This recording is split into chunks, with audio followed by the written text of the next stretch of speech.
uma apresentação do encerramento respectiva ao encerramento do terceiro quadrimestre do exercício 2023, com relação ao Fundo Municipal de Saúde.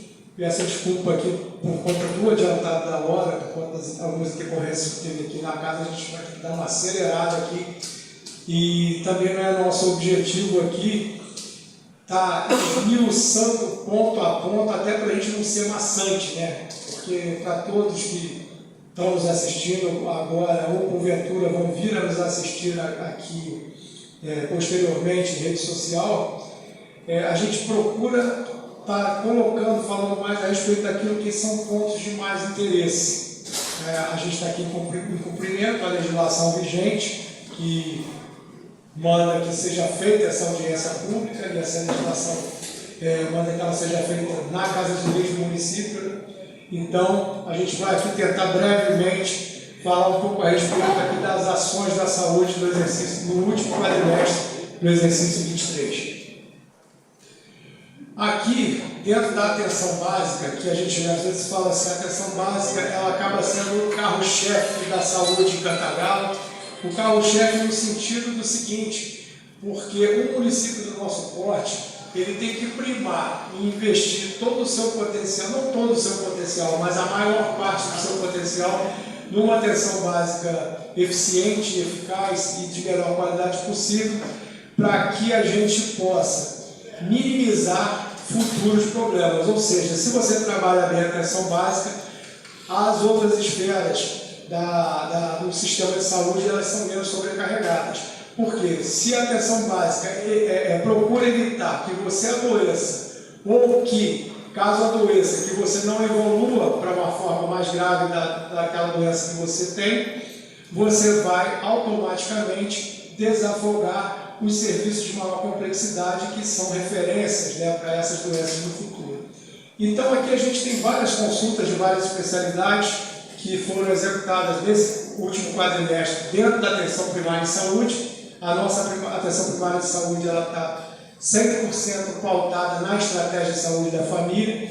E a gente até marcou de amarelo aqui o número de consultas médicas que a atenção primária executou naquele quadrimestre, porque 9.739 consultas, se você parar para pensar, significa que metade da população passou por uma consulta, pelo menos com um médico na atenção primária, no último quadrimestre do ano passado. Então é um número assim, bastante expressivo, né?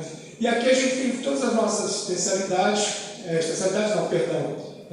todas as nossas ofertas de serviço da atenção primária, como enfermeiro, nutricionista, fonoaudiólogo, fisioterapeuta, puericultura. Eu vou passar aqui, passando, lembrando que o nosso relatório, né, isso aqui é um resumo, o nosso relatório está sendo entregue em íntegra aqui para essa casa. Se os vereadores depois quiserem examiná-lo, analisá-lo, tirar dúvidas, nós estamos à disposição ali na Secretaria de Saúde, assim como qualquer munícipe pode ter acesso a esses documentos, pode ter acesso a todo tipo de informação.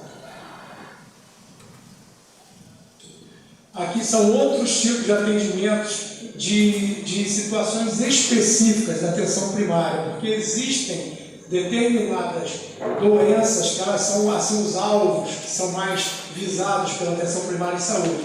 Então aqui a gente tem atendimento de hanseníase, graças a Deus, no nosso município a gente tem 0, consultas de tuberculose 13, número de casos com tuberculose, aqui deve ser novos casos, eu acho que comeu aqui o novo aqui, né?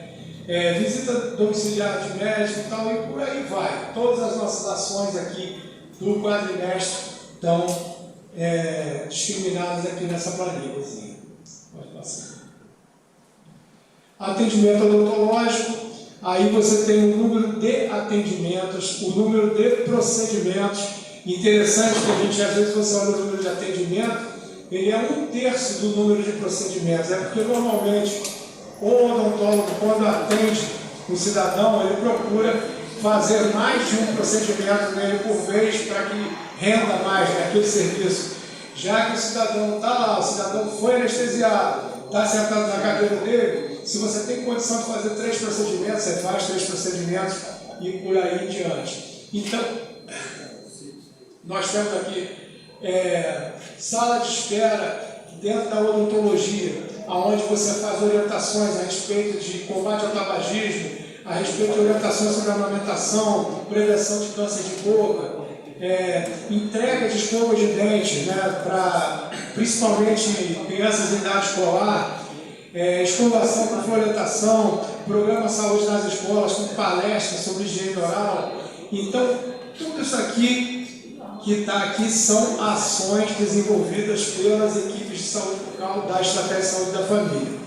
Eu vou pedir desculpa mais uma vez por estar assim tanto quanto acelerado, mas pode passar aqui. A gente tem na saúde um setor chamado vigilância em saúde.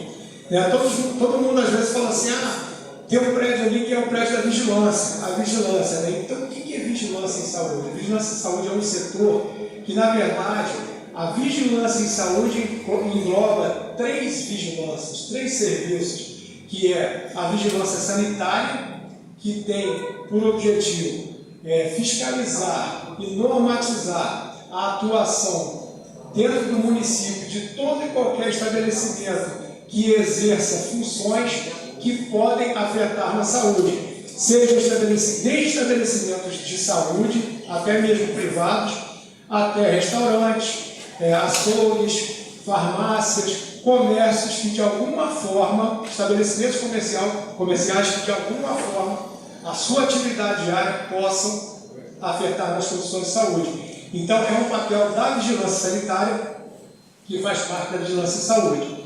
E aqui a gente vê que tem uma lista de inspeções com liberação de licença sanitária para funcionamento, recebimento de denúncias e reclamações. Engraçado que o número se repete, né? É uma coincidência, 65, 65, 65, mas a função da vigilância sanitária é essa. A segunda vigilância que a gente tem é a chamada vigilância ambiental, também vinculada à chamada vigilância em saúde. Você tem a vigilância ambiental. E a função dela, basicamente,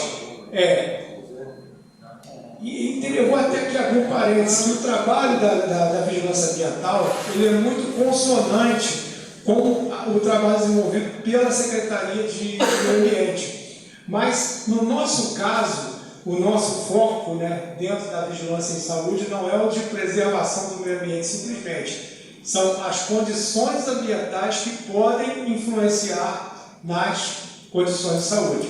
Ou seja, determinado risco de poluição que pode determinar um risco à saúde, a vigilância ambiental atua. Combate à proliferação de vetores que podem transmitir doenças. Desde roedores até insetos, é uma ação que compete à vigilância ambiental. Então, hoje a gente tem aí a questão da dengue, que está muito em voga, não somente no nosso município, mas infelizmente tem sido um flagelo a nível de Brasil. O estado do Rio tem sofrido com a dengue, o Sudeste tem sofrido com a dengue, o Brasil tem sofrido com a dengue, infelizmente. Abro aqui até o parênteses para dizer que é com muita tristeza que a gente fala que desde 1986, quando a dengue voltou, e eu sou repetitivo nisso, é um discurso que eu não gosto de falar, a gente tem aí quase 40 anos, onde gerações cresceram e já formaram novas gerações, todo mundo sabe o que tem que fazer, mas nós, cidadãos, muitas vezes não colocamos em prática. Então, a dengue é uma realidade aí que tem nos afligido. O vetor da dengue é muito bem adaptado às condições de perímetros urbanos, então o seu controle, o seu combate se torna difícil. E essa é uma das ações, né, não só da dengue, como da febre amarela, a gente já passou por isso aqui, como leishmaniose, que também de vez em quando a gente já teve casos aqui em zona rural, mas toda e qualquer ação, toda e qualquer risco de proliferação de vetores que possam causar doenças são objetos de interesse da vigilância ambiental. E a outra vigilância, que é a vigilância epidemiológica, a terceira vigilância, que é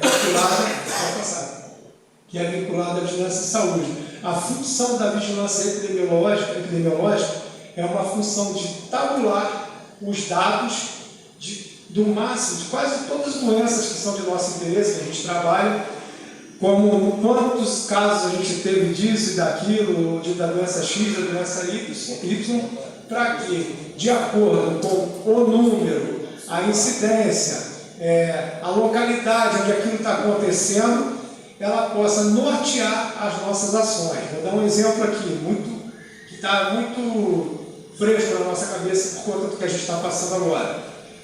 Nós temos, hoje atravessamos uma epidemia de dengue. Então nós temos muitas ruas que têm um número de notificação de casos muito alto. A vigilância epidemiológica, ela computa esse lado. Então, vou dar um exemplo. Rua José. Na Rua José nós temos 32 casos notificados de dengue. Então, ali é a incidência mais alta. Eles vão nortear o pessoal da vigilância ambiental que vai para aquela rua intensificar o seu trabalho de procura de foco. Se você entra em quadro epidêmico, o Estado já acende uma luz e vem com a aplicação do inseticida através do BV, né, que a gente conhece popularmente como fumacê, como já está acontecendo aqui em Cantagalo. E até a gente aproveita, não é o nosso objetivo aqui hoje, não é falar de dengue e combate à dengue. A gente veio fazer uma audiência de encerramento do quadrimestre, mas não tem como não falar. Até para ficar explicado, porque muita gente tem dúvida de por que o fumacê não está passando na minha localidade, está passando lá na casa onde meu tio mora. Quem direciona para onde ele vai não é a nossa vontade, o critério de direcionamento do UBV, do fumacê, é o critério epidemiológico. O inseticida, ele é um veneno que está sendo jogado na natureza. Então ele só é usado nos casos de estrita necessidade, ou seja, onde você tem uma transmissão da doença muito alta. E quem aponta onde isso está acontecendo é a vigilância epidemiológica. E aí você vai e aplica. Por isso que às vezes, você que está nos ouvindo aí, nos assistindo, às vezes você, poxa, a rua do meu parente está passando fumacê, a minha rua não vai passar fumacê. Mas o fumacê está indicado para onde tem transmissão muito alta. Então, falei isso apenas para a gente possa entender aqui qual é o papel da vigilância epidemiológica enquanto um tabulador, enquanto ela é um setor que faz essa contabilidade das notificações de casos de toda e qualquer doença. E aqui a gente tem aqui várias espécies de notificação deles, desde dengue, atendimento antirrábico, até mesmo violência doméstica é considerado um agravo, que é de interesse também da vigilância epidemiológica, tuberculose, hanseníase e assim por aí vai. Pode passar, Tiago. Vacinação também, aqui tem ação de percentual de população que foi vacinada sobre todas as doenças que estão dentro do Programa Nacional de Imunização, do PNI. Pode passar, Tiago. Aqui a gente tem quantos exames laboratoriais a gente fez nesse terceiro quadrimestre. Isso aqui está dividido por, não é nem bom colocar nome de prestador, mas é porque nós temos 3 prestadores e quem fez aqui o relatório acabou colocando que ele está fatiado porque cada prestador é responsável por determinada região. E aqui essa divisão ela não é igualitária, tem diferença por conta da capacidade que cada laboratório desse tem de absorver.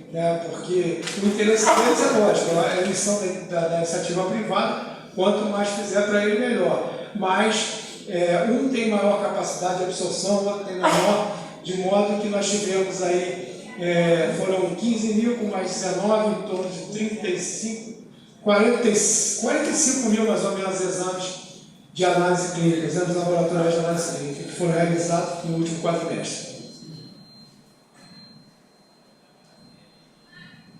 Saúde mental, basicamente, a nossa saúde mental está pautada em cima do Centro de Atenção Psicossocial, que é o CAPS. Então, aqui também fala a respeito de todas as ações que o CAPS desenvolve.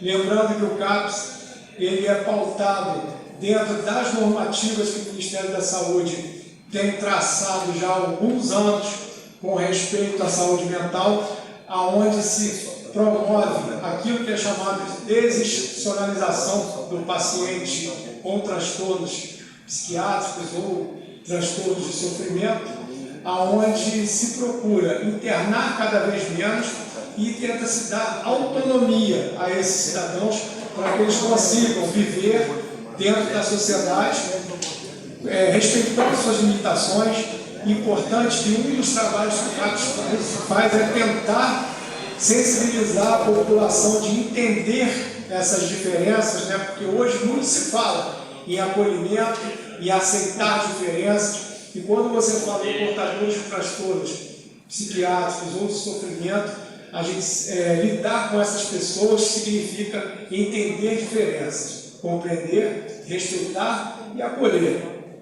Vamos lá, Thiago. Isso aqui ainda são ações do CAPS, né, da atenção psicossocial. Serviços de média e alta complexidade. A primeira esfera que a gente já falou da esfera da atenção primária em saúde, ainda que rapidamente falamos, né, da saúde da família. E aqui a gente passa para os serviços de média e alta complexidade. É importante a gente lembrar aqui que um sistema de saúde ele é desenvolvido e projetado para funcionar de forma hierárquica. Ele tem esferas hierárquicas que vão do menos complexo para o mais complexo. Você tem desde a atenção primária até a atenção terciária, quaternária, que são os hospitais especializados, passando pela média complexidade e alta complexidade. Aí a gente diz assim, alta, não muito alta. No nosso município a gente não tem alta complexidade, a gente tem média complexidade. Tudo aquilo que diz respeito a especialidade da medicina, né? Especialidade, não o médico generalista, mas o médico especialista, e tudo aquilo que diz respeito a internações hospitalares, atendimentos hospitalares, é considerado média complexidade. E aqui a gente tem a nossa policlínica municipal, que é a nossa unidade de saúde, que trabalha dentro dessa esfera do SUS, da esfera da média complexidade. Ela faz vários tipos de procedimentos ali, desde eletrocardiogramas, a laudos de eletrocardiogramas, consultas em cardiologia, consulta de dermatologia, procedimentos cirúrgicos de pequeno porte, dermatologia, exército de lesões, o cara que vai lá tirar uma verruga, tirar uma coisinha assim, consulta de cirurgia geral, cirurgia ambulatorial, que já é o cara que vai lá tirar um cisto, uma coisa assim. Enfim, consulta de psiquiatria, aqui tem várias, aqui com as quantidades que foram feitas esse ano, torna a falar. Esse relatório vai ficar à disposição dessa casa aqui para todos os senhores vereadores, como está à disposição também para qualquer cidadão. A gente vai até, estou pensando aqui, eu vou pedir a permissão aqui para consultar a Luciana, que era assessora aqui de comunicação, se existiria assim, a viabilidade da gente disponibilizar no site, ainda que em PDF, esse documento, porque qualquer pessoa que queira acessá-lo vai ter essa oportunidade, né? Acho que tem condição, não tem? Jóia. Então pode passar. Assistência farmacêutica.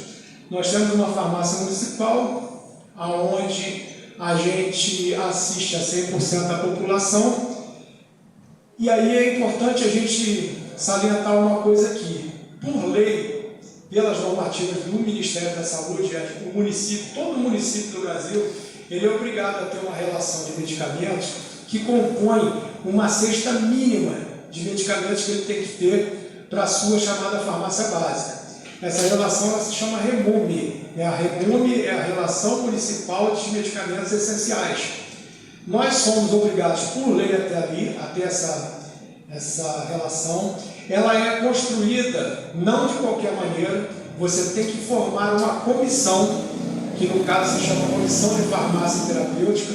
Ela é formada por médico, farmacêutico, enfermeiro, odontólogo, todos os profissionais que por acaso prescrevem, têm a prerrogativa de prescrever, estão contemplados nessa comissão, pelo menos um de cada.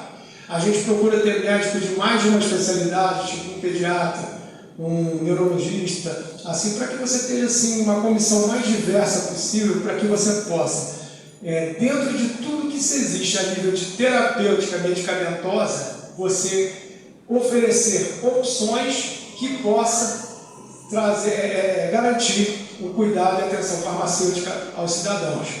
Então essa comissão se reúne e faz essa lista foi formada. Atualmente o nosso município conta com 170, eu acho que esse número eu acho que já passou de 180, se bem que teve uma... Desculpa aqui a minha dúvida aqui, porque é o seguinte, aqui que nós temos 171 medicamentos padronizados, mas a REMUME ela não é um documento estático, de 2 em 2 anos ela é revisada, então às vezes tem medicamentos que são suprimidos, né? Por exemplo, existem medicamentos que caem no desuso, dentro da comunidade médica decide que aquele... Acontece muito com antibióticos. Os antibióticos, por serem usados de forma indiscriminada, acabam que eles vêm a ser, os micro-organismos desenvolvem resistência e eles passam a não funcionar mais. Então ele cai no desuso, automaticamente o que cai no desuso vai ser retirado da REMUME, mas entram medicamentos novos também. Mas enfim, o fato é que a nossa REMUME aqui no município de Cantagalo é uma das mais completas, com o maior número, né, de ofertas de medicamentos. Então, a gente tem esses medicamentos padronizados, os nossos profissionais de saúde são orientados a prescrever dentro da REMUME, nós orientamos aos nossos médicos, dentistas, enfermeiros, todos aqueles que têm a prerrogativa da prescrição, para preferencialmente prescrever dentro da REMUME. Eu digo preferencialmente porque se a gente seguir lá o Código de Ética Médica, eu não posso tolir o médico da prerrogativa dele prescrever aquilo que ele quer, ele tem uma liberdade. Eu não posso obrigá-lo a seguir a REMUME, mas eu devo aconselhá-lo. Então, desse modo, a gente vê... Aconteceu algo? Desse modo, aí tem umas coisas que nos chamam a atenção. No último quadrimestre, foi gasto com medicamento desses medicamentos, dessa lista, que é a obrigação do município, R$ 162.324, sendo que esse gasto não é um gasto médio. O último quadrimestre acabou tendo um gasto menor do que os quadrimestres anteriores, porque geralmente nos primeiros quadrimestres você faz compras maiores e você tem estoque. Até porque o medicamento tem subido muito de preço, então a gente tenta ter ali, garantir aquele preço antes que ele realinhe, né? Então você tem, de modo que quando chega no terceiro quadrimestre, basicamente você está repondo a tua farmácia ali para você vencer o ano. Mas o que chama a atenção é que, apesar de você ter essa REMUME, muita coisa é prescrito fora da REMUME. Muitos profissionais médicos, não só da nossa rede, mas como aqueles para onde a gente encaminha o nosso paciente que vão para fora, para tratamento fora.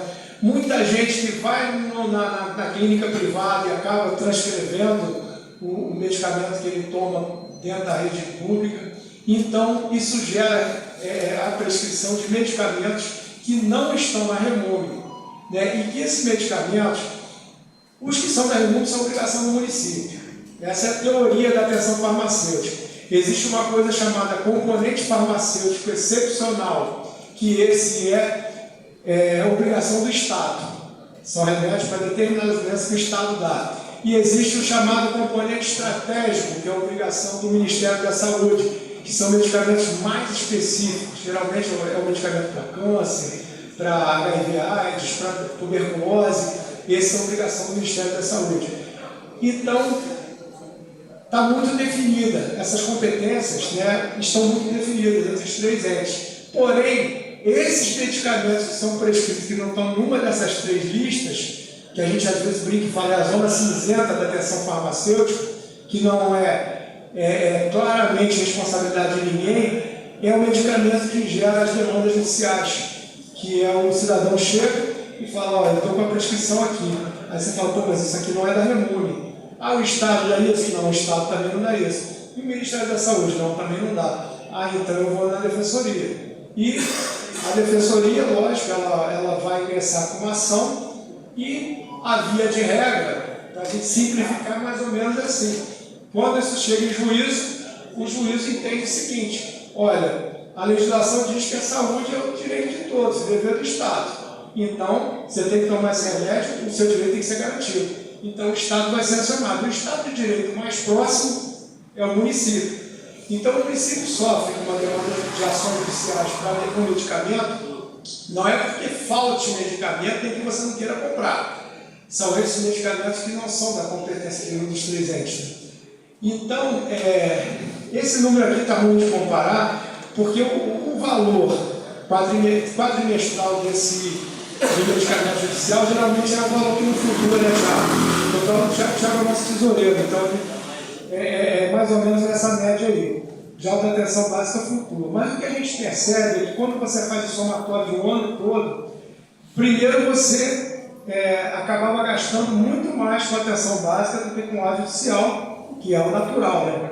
Só que já há muito tempo a gente vê que esse número está cada vez se aproximando mais, cada vez se aproximando mais, e hoje isso já está pau a pau. E isso é muito preocupante, porque muito provavelmente no espaço de tempo muito pequeno, a gente vai estar gastando mais com um paciente de ordem judicial do que com uma atenção farmacêutica básica.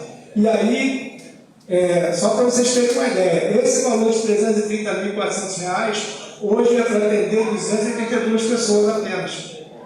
Então a gente vê aí quase que o direito individual passa a se sobrepor sobre o coletivo, né? Quando você vê que se gasta mais com aquilo que vai favorecer a poucos do que com o que vai favorecer a coletividade maior, a gente percebe uma inversão de valores, mas isso é uma discussão a nível de Brasil, isso não é exclusivo de Catagal, isso tem acontecido em todo o Brasil e tem afligido a todo mundo. Assistência hospitalar, a gente tem aqui todo mundo sabe, um hospital filantrópico, né, que é seja privado, filantrópico, conveniado ao SUS, e a gente tem aqui todos os números, desde internações por clínica, até consultas que acontecem lá, e temos discriminados aqui com números de todos os atendimentos ali do Hospital de Cantagalo. Peço mais uma vez desculpa pela corrida, que já se aproximou da hora da sessão da Câmara. Tratamento fora de domicílio. Então, quando eu falei das esferas, da menos complexa para mais complexa, muitas das vezes aquilo que o nosso município não consegue dar conta, porque não tem capacidade instalada para aquilo, você precisa encaminhar um paciente para fora de domicílio. Então, nesse último quadrimestre, 354 munícipes foram encaminhados para consulta fora de domicílio. E tem um número aqui que me chama muita atenção, que o absenteísmo. Quando você vê 354 foram encaminhados para fora com consulta marcada, 35 faltaram. Então, 10% daqueles que pedem, pelo amor de Deus, que muitas vezes vão atrás do vereador para pedir me ajuda numa consulta e tal, quando consegue, deixa de ir. 10% eu acho assim um número bastante importante para a gente considerar, né? Nós temos hoje, nesse último quadrimestre, tínhamos 47 pacientes em tratamento oncológico e transportamos aí uma média de 3.828 pacientes com mais de 1.815 acompanhantes, o que dá uma média de 70 pessoas por dia sendo transportadas para a saúde para tratamento fora de domicílio, ou seja, em outros municípios. Nós temos também credenciamento de clínicas para consultas de especialidade, também dentro da atenção secundária da média complexidade. Temos aqui, essas são as especialidades que nós temos hoje credenciadas, sendo que neuropediatria, as clínicas se descredenciaram e otorrino também. Não tinha voltado ainda não, né? Duas especialidades aqui, por isso que está zero atendimentos ali. Então, na verdade, nós temos 1, 2, 3, 4, 5, 6, 7, 8, 9, 10 especialidades credenciadas hoje, e aqui nós temos o número de cada especialidade, quantas consultas foram feitas nesse quadrimestre. Chama a atenção aqui que os números mais gritantes são cardiologia, neurologia e oftalmologia. Oftalmologia, muita gente tem problemas de visão desde cardiologia, a gente sabe que muita gente tem problemas de pressão alta nesse mundo atual e tal, mas me chama muita atenção a neurologia, porque a gente percebe uma população não só Cantagalo, mas no Brasil, uma população altamente dependente do uso psicotrópico, né, de medicamento, desde aquele mais fraquinho, mas é um tarja preta, todo mundo gosta de tomar. Houve época que se falava que o brasileiro tem a mania de promover uma coisa chamada a medicalização do sofrimento. É o cara que vai tomar as gotinhas lá do ansiolíticozinho, chama de gotas de felicidade. Vou tomar minhas gotas de felicidade, né? Então, chama a atenção mesmo esse número maior, essa procura maior por determinadas especialidades. Essas aqui são as transferências que aconteceram, né? No quadrimestre nós fizemos 82 transferências de hospitais, de pacientes do Hospital de Cantagalo para fora. Executamos 56 cirurgias eletivas, que são aquelas cirurgias de colecistectomia, né? Seja de vesícula, para ficar mais fácil entender.